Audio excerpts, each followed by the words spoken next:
Salut les gars. Le film s'ouvre dans un monde ravagé par l'apocalypse. Les grandes villes ne sont plus que des ruines étouffées par la poussière radioactive, et la nature elle-même semble avoir renoncé à renaître. Au milieu de ce silence mortel, une jeune femme survit. Anna Burden vit seule, recluse dans la ferme familiale, protégée par quelques collines et vallées qui l'abritent de la contamination. Son seul compagnon est Pharaon, un chien fidèle qui ne la quitte jamais. Ensemble, ils forment une étrange famille, avançant jour après jour dans une routine faite de solitude et de survie. Chaque matin, Anna part explorer les alentours, récolter de maigres provisions, tendre des pièges pour attraper des animaux errants. Ses gestes sont mécaniques, précis, comme une chorégraphie répétée 1000 fois. Le monde a changé, mais elle s'accroche. Un jour, alors qu'elle arpente une route abandonnée, Anna découvre une vieille charrette à l'abandon. Intriguée, elle s'en approche, mais les pas d'un inconnu résonnent soudain au loin. Elle se cache dans les forêts avec Pharaon. Un homme apparaît, enfermé dans une combinaison intégrale, un scaphandre anti-radiation. Méfiante, Anna l'observe. Ils le suivent discrètement jusqu'à une cascade. Là, l'homme retire enfin son casque. L'air semble respirable. Pour la première fois depuis des années, il inspire à plein poumon, presque ivre de ce miracle. C'est John Lummy, un ingénieur en quête de survivants. Mais son soulagement est de courte durée, il s'aventure dans l'eau sans savoir qu'elle est contaminée. Anna surgit, l'avertit, mais il la prend pour une menace. Paniqué, il sort son arme et tire dans les airs pour la faire fuir. Pourtant, Anna reste. Elle ne veut pas lui faire de mal. Finalement, John cède et sort du torrent empoisonné. Trop tard. Son corps tremble déjà sous les effets de la radiation. Il se précipite vers sa charrette, en extrait un kit médical et s'injecte un antidote. Anna, hésitante mais compatissante, lui vient en aide. Elle le rince, l'allonge et l'accueille dans sa ferme. John, fiévreux, sombre dans une longue convalescence. Durant des jours, Anna veille sur lui, déposant de la nourriture près de son lit, vérifiant sa respiration la nuit. Un soir, elle le surprend en proie à un cauchemar. Elle s'assoit à ses côtés et apaise son sommeil d'une main légère. Sa présence devient pour elle un rituel silencieux, presque une prière, elle souhaite qu'il survive, qu'il reste. Peu à peu, son vœu se réalise. John reprend des forces, retrouve l'usage de ses bras, puis de ses jambes. La conversation revient entre eux, timide d'abord, puis sincère. Ils parlent de l'ancien monde, de ce qu'ils ont perdu. Anna lui montre un vieil album de famille, les sourires figés de ceux qui sont partis un jour chercher d'autres survivants, sans jamais revenir. Elle s'attarde sur la photo de son petit frère, qu'elle aimait plus que tout. Sa voix se brise, mais elle continue de raconter. John l'écoute, attentif. Il lui explique, en ingénieur, que son isolement a peut-être sauvé cette ferme. Protégée par la roche environnante et par un climat favorable, la zone semble épargnée par les radiations. Un silence plane. Anna se rapproche, puis, dans un geste rare, presque oublié, elle l'enlace. Un simple câlin, mais pour elle, c'est un monde entier qui renaît. Le lendemain, John quitte enfin la maison pour explorer la ferme aux côtés d'Anna. Ses yeux tombent sur un vieux tracteur rouillé, abandonné dans un coin du champ. Anna lui explique que la machine n'a pas servi depuis l'année précédente, faute de carburant. Intrigué, John propose une solution, récupérer de l'essence d'une station-service désertée à proximité. Il griffonne des instructions précises, et Anna, déterminée, s'exécute. Quelques heures plus tard, elle revient avec assez de carburant pour réveiller le moteur endormi. Le tracteur vrombit à nouveau, brisant le silence du lieu. Ce soir-là, autour du dîner, John observe davantage son hôte. Anna, profondément croyante, prie avant de manger, un rituel qui lui semble à la fois archaïque et bouleversant dans ce monde détruit. Il finit par parler de lui, de ce qu'il a vécu avant d'arriver là, il confie avoir survécu pendant des mois dans un abri souterrain, enfoui à 1 kilomètre sous terre, mais qu'il n'avait plus supporté cette vie sans lumière, sans ciel, sans soleil. Anna, elle, ose une question intime. Les photos de femmes trouvées dans sa charrette, était-ce sa femme? John secoue la tête. Non, juste une fille que j'ai connue autrefois. Leurs regards se croisent, et un trouble naît. Cette nuit-là, chacun de leur côté, ils se couchent le cœur battant, tentés par une attirance nouvelle qu'ils refusent d'admettre. Le lendemain, la complicité reprend. Anna prépare du poisson frais au bord de l'étang et l'offre à John, qui savoure ce repas comme un trésor oublié. Il n'avait rien goûté d'aussi simple et délicieux depuis longtemps.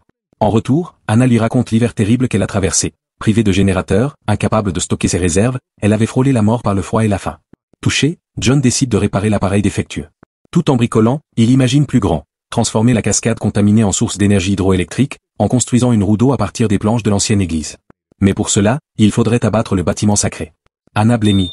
L'église a été bâtie par son père, qui prêchait chaque dimanche. Chaque pierre est un souvenir, un lien avec les disparus. L'idée d'en faire du bois de construction la révolte. Après quelques échanges, John renonce au projet, conscient d'avoir franchi une limite invisible. Les jours suivants, il s'épaule dans toutes les tâches de la ferme, mais découvre aussi leurs différences. John critique la rigidité religieuse d'Anna, elle réprouve son manque de discipline.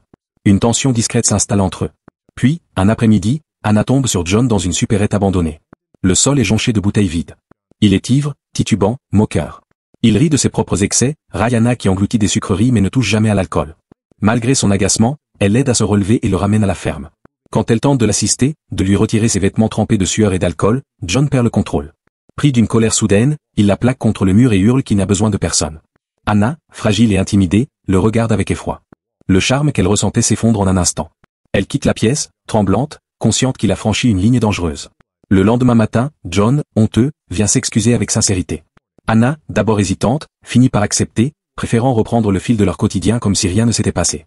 Le soir venu, elle tente d'adoucir l'atmosphère. Elle sort une bouteille de vin, rare vestige du passé, et la dépose sur la table comme une promesse de réconciliation. Le vin coule doucement dans les verres, et les rires résonnent pour la première fois dans cette maison où tout n'était que silence. Anna et John dansent maladroitement dans le salon, leurs pas hésitants se transformant peu à peu en une étreinte plus intime. Leurs visages se rapprochent, leurs lèvres se touchent enfin, et ce baiser devient la promesse d'une tendresse qu'ils n'osaient plus espérer. Ils montent l'escalier, leur corps brûlant de désir, mais John s'arrête. Le souffle court, il murmure qu'aller plus loin changerait tout entre eux. Pourtant, il avoue qu'il l'aime bien, qu'il veut prendre le temps de mieux la connaître. Alors, au lieu de céder, ils s'allongent côte à côte, simplement blottis l'un contre l'autre, retrouvant dans cette proximité une chaleur qu'aucun feu n'aurait su leur offrir. Les jours reprennent leur rythme. Un matin, en vérifiant ses pièges, Anna remarque un changement étrange. Pharao, son chien, est agité, plus excité que d'habitude. Il s'élance hors de sa vue. Anna le suit en courant, et tombe sur un inconnu. Un homme en guenilles, fatigué, mais encore debout. Caleb. Le chien, étonnamment, semble déjà s'être lié d'amitié avec lui. Caleb s'approche, implorant un peu d'eau, mais la scène dégénère quand John surgit, un fusil pointé dans ses mains. La tension est brève, suffocante. Anna apaise la situation, et bientôt les deux hommes se présentent. Caleb raconte avoir marché 50 miles depuis une mine, à la recherche de nourriture et d'abri. Son visage porte les marques de l'épuisement, mais ses yeux brillent encore d'une volonté de survivre. John, méfiant, décrète que Caleb doit camper dehors. Il affirme que le voyage dans les zones irradiées a pu le contaminer, et qu'il serait dangereux de le laisser entrer. Mais Anna, fidèle à sa nature généreuse, refuse de le condamner à l'extérieur. Elle l'accueille dans la maison, malgré les protestations de John. Autour d'un repas frugal, les trois survivants partagent leurs histoires. John évoque sa route avant d'arriver ici. Un jour, il avait croisé un adolescent agonisant, couvert de poussière. Trop faible pour se battre encore, le garçon lui avait supplié d'abréger ses souffrances. John avait accepté, et l'avait tué par pitié. Caleb, lui, raconte ses débuts dans la mine. La faim, la promiscuité, la peur. Il se souvient des hommes sombrant dans la folie, s'entretuant pour une bouchée de pain. Ces mots pèsent dans l'air, une ombre de plus sur leur monde déjà sombre. Après le repas, Anna fait visiter la maison à Caleb, heureuse de partager un peu de réconfort. John, derrière, observe, et la jalousie se glisse en lui comme un poison. Il avertit Anna, Caleb est peut-être dangereux, on ne sait rien de lui. Anna défend son choix, furieuse de sa méfiance constante. Leur dispute enfle, leur voix se brise contre des désaccords plus profonds. Les croyances, la confiance, la mort. Puis la conversation glisse sur ce garçon que John avait achevé. Anna veut comprendre. John finit par s'asseoir face à elle, le regard bas, et laisse tomber la vérité comme un couperet. Ce garçon, celui que j'ai tué, c'était ton frère. Anna reste figée, incapable de soutenir le regard de John. Ses lèvres tremblent, ses yeux s'embuent, mais aucun mot ne sort. La révélation la transperce de l'intérieur. La douleur de savoir que son frère était ce garçon dont John avait abrégé la vie est trop lourde à porter. Elle détourne les yeux, luttant pour retenir ses larmes.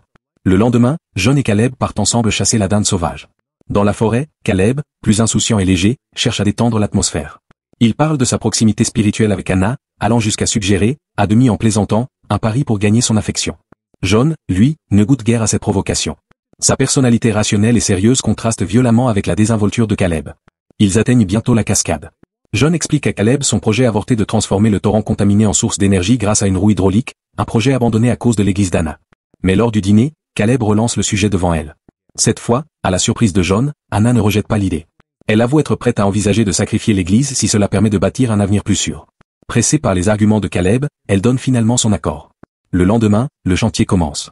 Ensemble, ils arrachent les planches, les pierres et les souvenirs du petit sanctuaire où son père prêchait autrefois. À mesure que l'église s'effondre, remplacée par les éléments de la roue hydraulique, Anna sent un PAN de son passé disparaître. Mais Caleb est là, attentif, présent. Ils échangent des regards, des sourires, des confidences. Une complicité naît entre eux, que John remarque avec un malaise grandissant. Plus tard, Anna et Caleb s'aventurent dans une grotte proche. Ils parlent de leur foi chrétienne, cette seule lumière qui les a maintenus en vie dans ce monde ravagé. De retour, ils découvrent que John a beaucoup avancé sur la construction. La roue se dresse enfin, fragile mais pleine d'espoir, comme une promesse que la vie peut renaître même dans la désolation. Ce soir-là, John demande à parler seul avec Anna. Maladroit, presque brisé, il évoque ce qu'il a vu grandir entre elle et Caleb. Alors, dans un geste étrange, il lui donne sa bénédiction, affirmant qu'il ne se mettra pas en travers si elle choisit d'aimer Caleb. Anna est bouleversée par cette déclaration. Elle insiste, elle est libre de ses choix, libre de ses sentiments. Mais John, blessé, réplique d'une phrase cruelle, lui rappelant qu'il ne s'interposera pas. Cette parole la heurte profondément, et elle quitte la pièce en silence. Les jours suivants, tous trois travaillent à la cascade. Le chantier avance, et la roue prend forme. Une fois terminée, ils célèbrent leur réussite par un dîner arrosé. Un peu ivres, grisés par cette illusion de normalité, ils plongent dans l'étang, riant comme des enfants. Quand le froid les force à rentrer, l'ambiance change. John avoue enfin son amour à Anna. Mais elle doute, ses paroles sonnent faux à ses oreilles. Cette nuit-là, Caleb et elle s'abandonnent l'un à l'autre, cédant à une attirance longtemps retenue. Leur intimité achève de creuser un gouffre entre les deux hommes.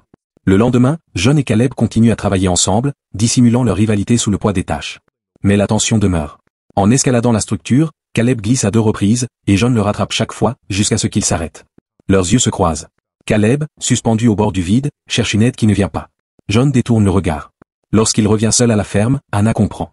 Son cœur s'arrête. Elle court chercher Caleb, l'appelle dans les bois, scrute chaque recoin, mais il a disparu. Le silence de John est lourd, coupable. Elle finit par s'effondrer, anéantie. John, lui, observe la cascade, scrute l'eau où Caleb a chuté. Mais il ne dit rien. Les jours passent. Anna, brisée, finit par rallumer l'orgue grâce à l'électricité revenue. Ses doigts glissent sur les touches, et la maison s'emplit de musique. John l'écoute, ses mains applaudissant doucement, mais ses yeux restent voilés par la culpabilité. Le film se referme comme une parabole biblique. La fin du monde devient un commencement, avec un homme et une femme seuls sur la terre, rappelant Adam et Ève, confrontés aux mêmes faiblesses, aux mêmes tentations. Caleb, était-il un ange, un rival, ou une victime sacrifiée? Nul ne le saura jamais. Seul John connaît la vérité. Leur histoire fait écho à celle de Caïn et Abel, marquée par la jalousie et le sang. Abonne-toi et like la vidéo pour plus de contenu.